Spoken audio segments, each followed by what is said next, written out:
Welcome back, everyone, to the final session of the EV Summit here today. We've had a fantastic day with great insights and engagement, and thank you so much for coming along with us on that journey.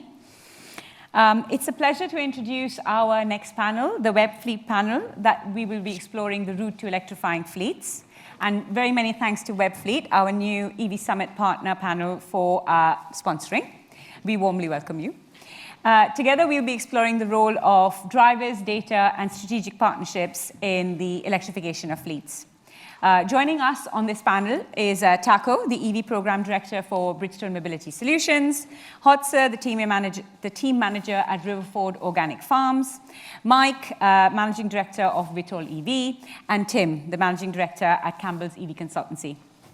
So we've got a lot to get through, but first I would love to invite Taco up on the panel to give us his keynote presentation. Thank you very much. So, good afternoon, everybody. And thanks for joining this panel discussion. And what we want to discuss is the route to electric fleets and why drivers, data, and strategic partnerships are crucial there. So Bridgestone, or Web Fleet, the owner of Web Fleet, Bridgestone has been turning fleet data into value for decades. And what I tried to show here, there's all these different brands. Across all of these different brands, we take the data and we turn this into great value use cases such as productivity, cost saving, safety, or efficiency. And all of these data and use cases are now changing now that electrification is coming. To give an idea, so it starts with taking the vehicle data and turning it into operational insights, which then could empower a transition advice. Which vehicle could you transition to an EV now versus later? Another use case. We take the EV data, we turn that into driving behavior. And driving behavior, that can lead to driver coaching, making sure that drivers take good care of those vehicles and drive with it in a good way. Or we take the EV data, we take the state of health and the consumption profile out of that data, and we turn that into insights that help a fleet optimize their planning, their trip planning. But here something new starts, and that is that actually there is the big new thing in town, and it is that the energy and the mobility systems need to start working together. Because that optimized trip planning, that gets turned into an optimized charging planning. And the charging planning, that will define what are the energy needs of that fleet. And then, if we have the energy needs, what will be the energy demand? What is the energy that we need to send there to that fleet at that specific time in that place? Now, and then there's also all of these reportings that are coming up right now, and all of this is happening. Now, and what we want to say is that the energy industry that the mobility industry now needs to connect with is already providing so much value. We've heard a lot about that already today. First of all, they create the energy, they provide the energy, they provide the equipment, they make sure that it gets installed and that it is serviced. There is the different sites, the real estate that needs to be owned for all of that. There is the ownership of the assets. Do they really want to own the assets, or do they just want to lease or rent it? And then there's also the operations of those charge points. Yeah, that's not something an owner wants to do themselves. And then in the end, there's the e-mobility services. But 90% of the value chain that is offered by the energy industry is not 90% of the value. And that's what I think is important, because we come from Web Fleet. Have fleet data in that constellation will be more and more important. Maybe not so much for consumers or private vehicles, but very much for commercial fleets. For instance, what is the vehicle priority when the fleet needs to leave? What is the energy need that they need for the auxiliary systems, but also for the fleet itself? And what will be the time that the vehicle will arrive and leave? All of this is necessary to plan the right charging mechanism. So, electrification really requires the mobility industry to integrate with the energy industry. And this is why I'm so honored that we were a lot of good partners and friends that we could invite who were willing to come join us in this panel, is to talk about how we can do that. Thanks a lot already.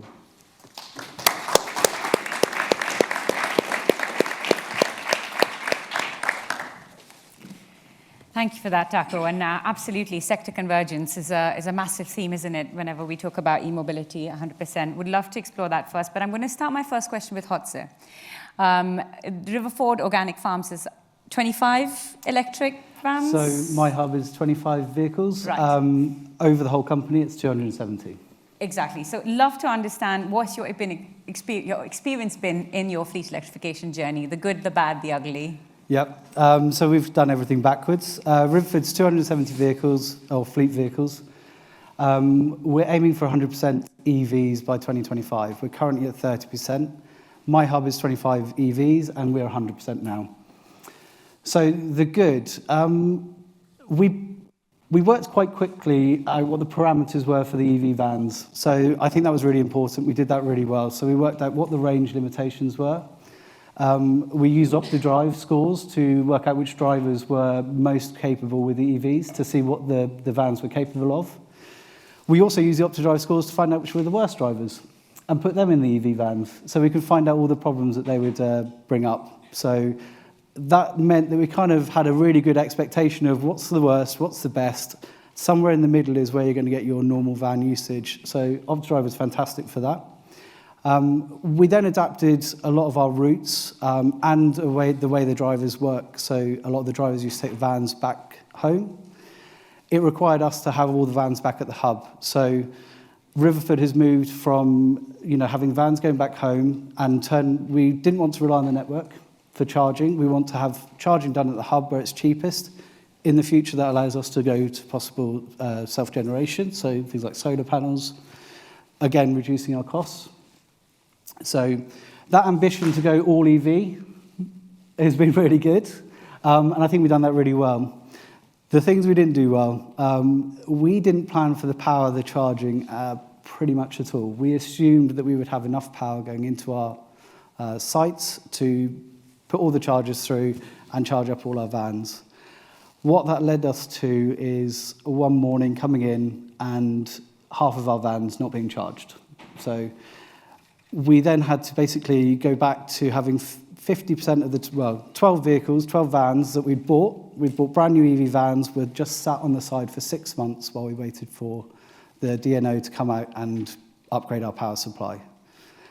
It's one of those things where I think if you're looking at going into an EV fleet, start talking to your DNOs straight away. Work out if you will need a power upgrade, they will be able to help you with that.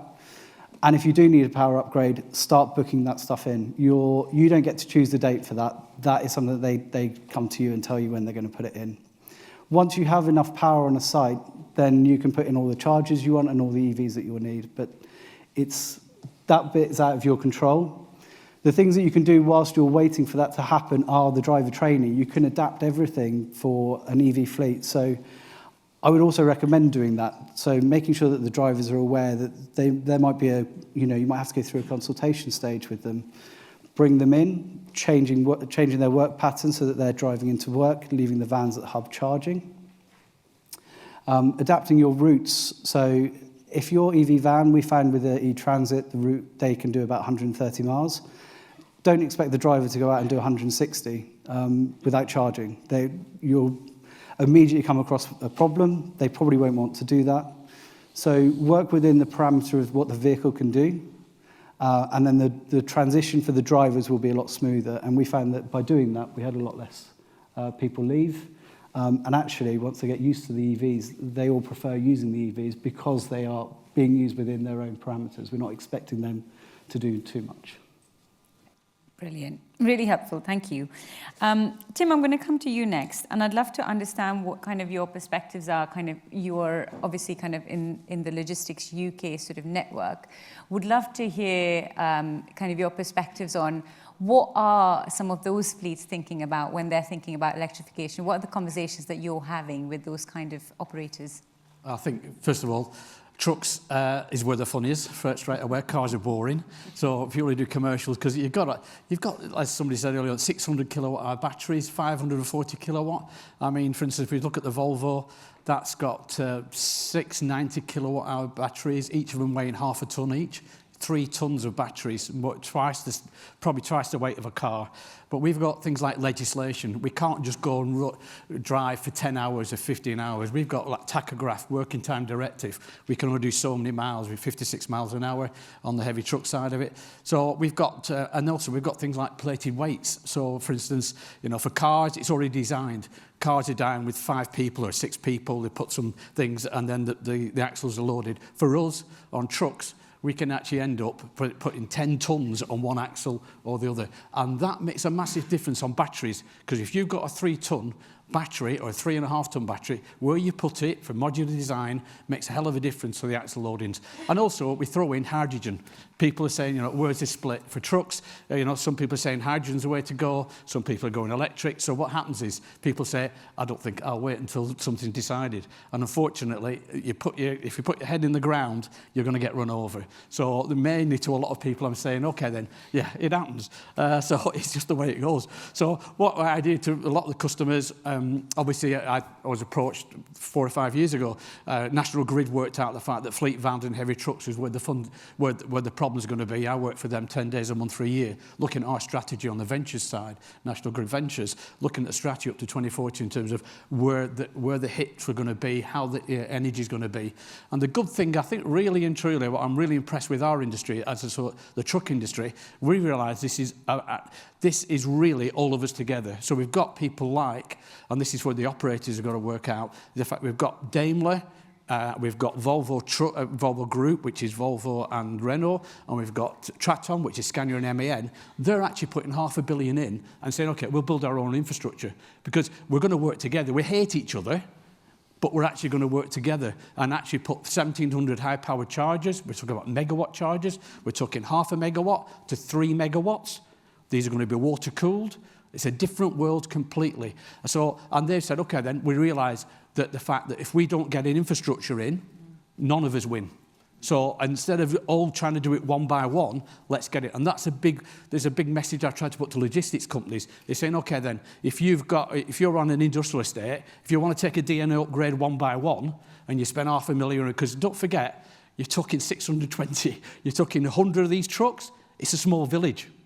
So the fact that, hey, or do you want to really build a hub where you all chip in and you actually build one for 100, 150 trucks in there, and we'll go and do it that way. So somebody was talking about earlier on microgrids. We're going to use microgrids to take the strain off the grid. So we're going to use battery, we're going to use solar, we're going to wind farms. We've got a lot of private equity. We've got a lot of property companies I spend a lot of time with now saying, how the heck do we do this? We've got enough trouble trying to put 7 kilowatt, 22 kilowatt chargers in. What happens when you put 20 or 30 3 megawatt chargers in? What's going to happen to them? So there's a lot of things, and the customer is right in the middle of all this, thinking hydrogen, biofuels, and we're going to make money out of it, because that's an important thing. Having run 500 trucks myself, you know, in the end, I've got to get a bottom line. Is it going to get passed on to you as consumers in terms of that? Because you're talking of a truck, average price of a truck, and diesel, 85 to 100,000.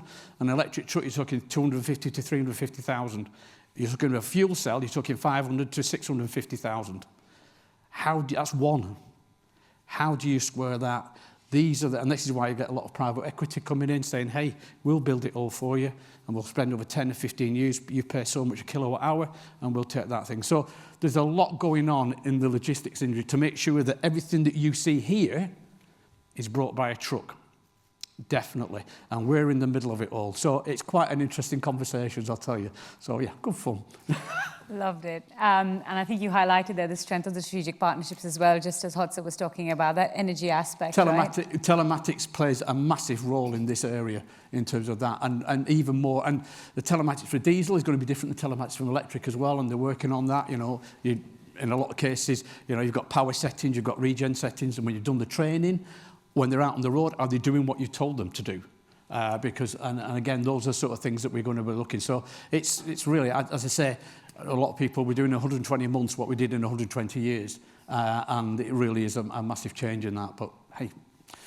Absolutely. And Mike, obviously at Vitol EV, you're looking at maximizing on this transition. Would love to hear more about the work that you're doing in the fleet electrification space. Yeah, it's great. I might be, I guess, duplicating some of the stuff the other three members have said. You kind of said it all for me. I think a couple of things, right? So just touching on your point, a typical van, truck, bus especially, 7-year life cycle. Many of them 8, 9, 10-year life cycle. So in theory, you should have bought your last ever diesel truck if you've committed to 2030. A lot of brilliant councils have declared a climate emergency, said 2028, right? Just so we know. And I don't know whether that's true necessarily, but if you look at the targets that have been committed, especially on the life cycle for the larger vehicles, in theory, 2024 is probably your last chance if you believe that your target can be met, right? Unless you're going to find another way of disposing of the trucks ahead of their life cycle, which is going to be very expensive.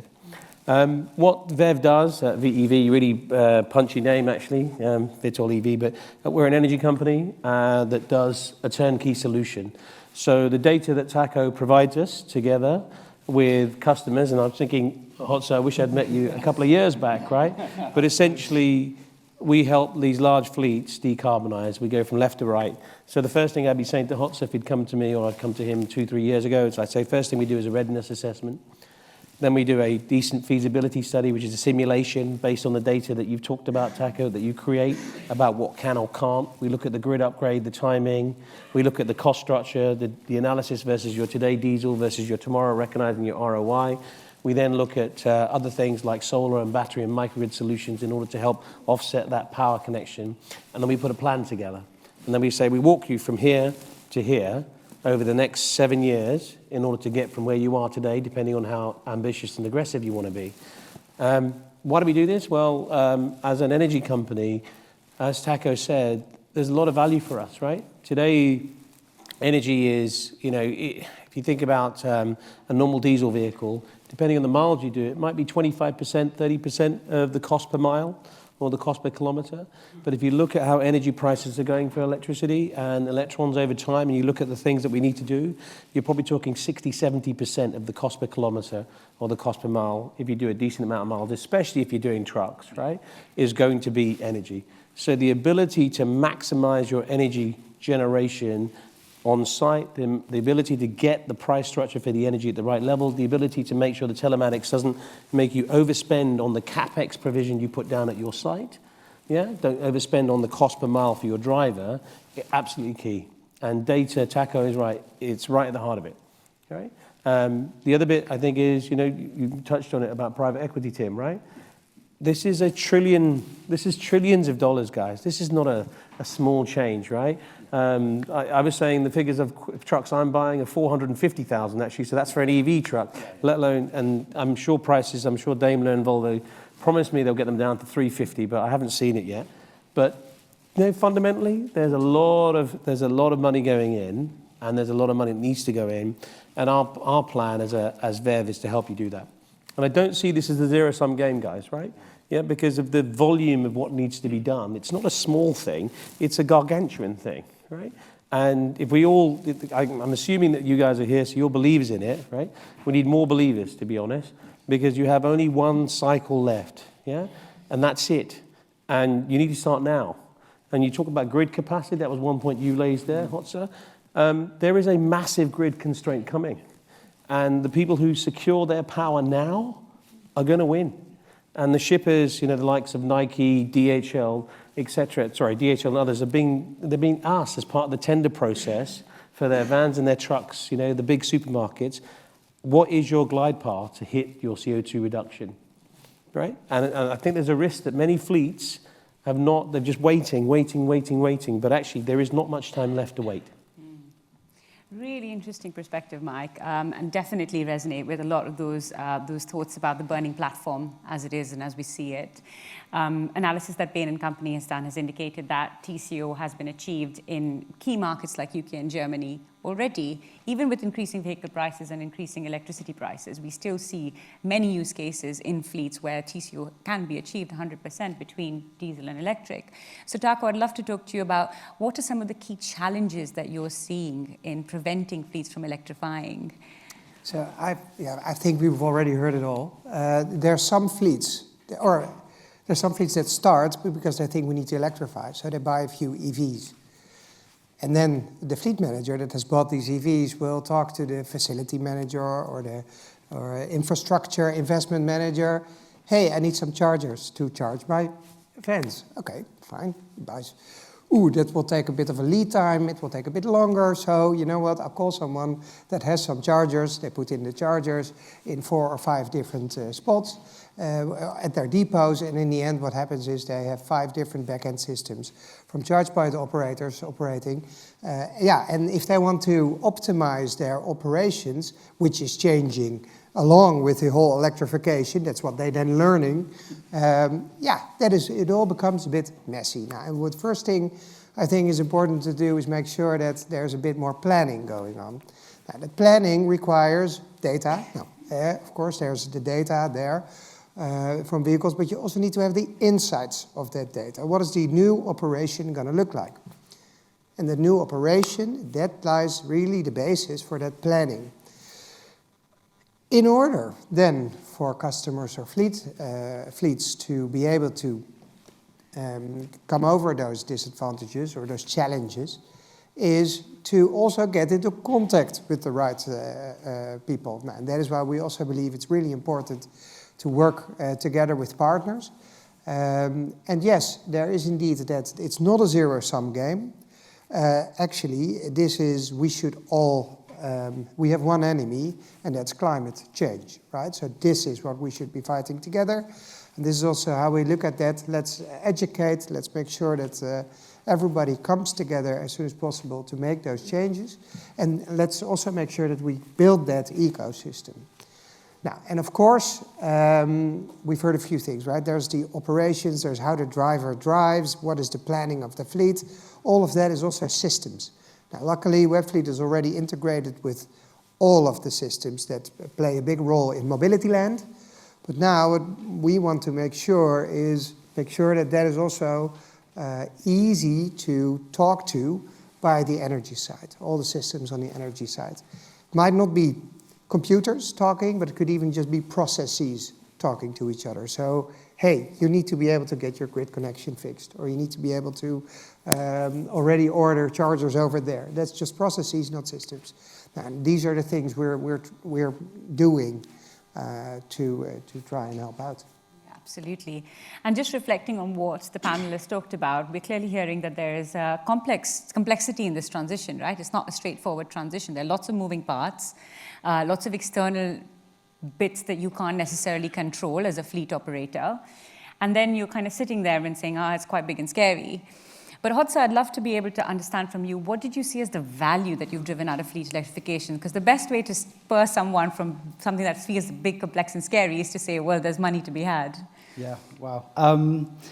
So one of the things, Riverford is, one of our big ethical values is doing the best we can for the environment. So our brand reputation by going around in an old diesel van is kind of a bit tarnished, whereas if you're going around in an EV, especially in a town centre, you've got diesel surrounded, pouring out black fumes, and then you've got our van with a big branding on the side, and it's dead quiet.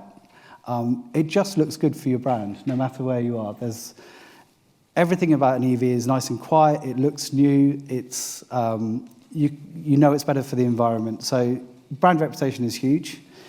In terms, as a manager, if you don't like your local service centre, then having an EV is really good. The amount of days off the road that the EVs have had since we've gone fully electric, I think we're on about 5 days for 25 vans over a year, whereas our diesels can do that in a week. So we've saved a huge amount of time of the vans being off the road.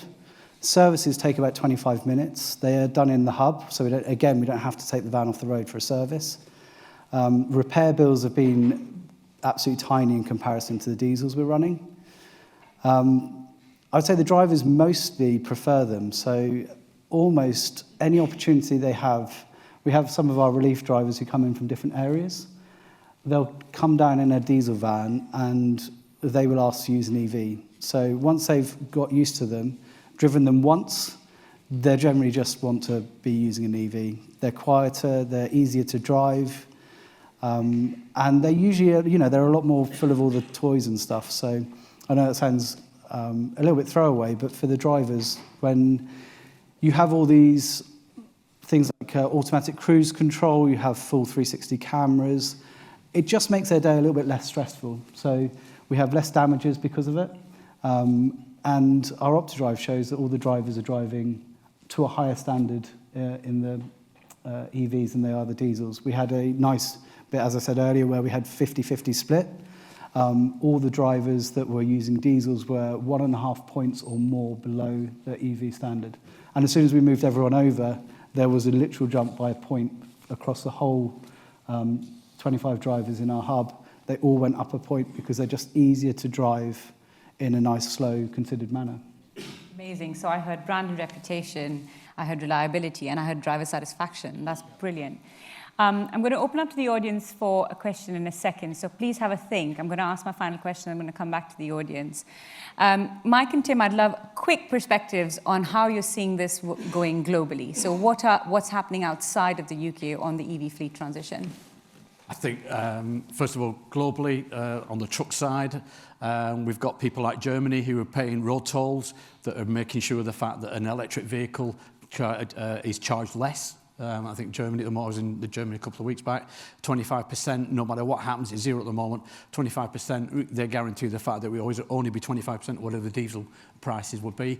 And then obviously I've had a home in the US for 17 years, so I spent a lot of time over in California, and they've got the California Resources Board, CARB, and also the Inflation Reduction Act. For instance, we've got a truck at the moment, our plug-in grant is 25,000.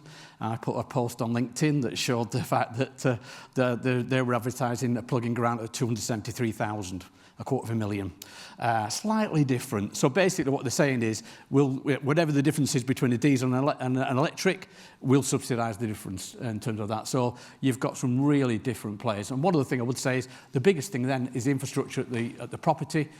How many of you rent at the moment? I'm not asking you a question, but would you spend millions on your place if you had a 5-year deal or you were renting for leasing? No. So again, the biggest issue straight away for us is the amount of trucks. Is if you're renting, I've got a lease for 5 years and you're being asked to upgrade, and literally for trucks you're talking maybe certainly a 6-figure sum, if not a 7-figure sum.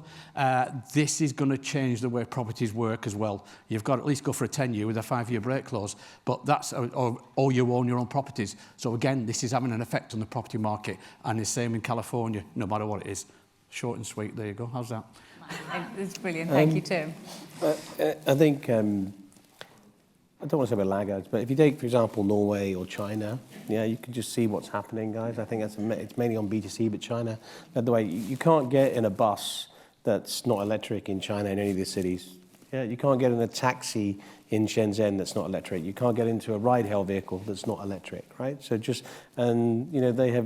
they're 10 years ahead of us easily, and the trucks are coming already in China, right? So you're starting to see refuse collection trucks that are going electric already. You're seeing 7.5 ton going electric already.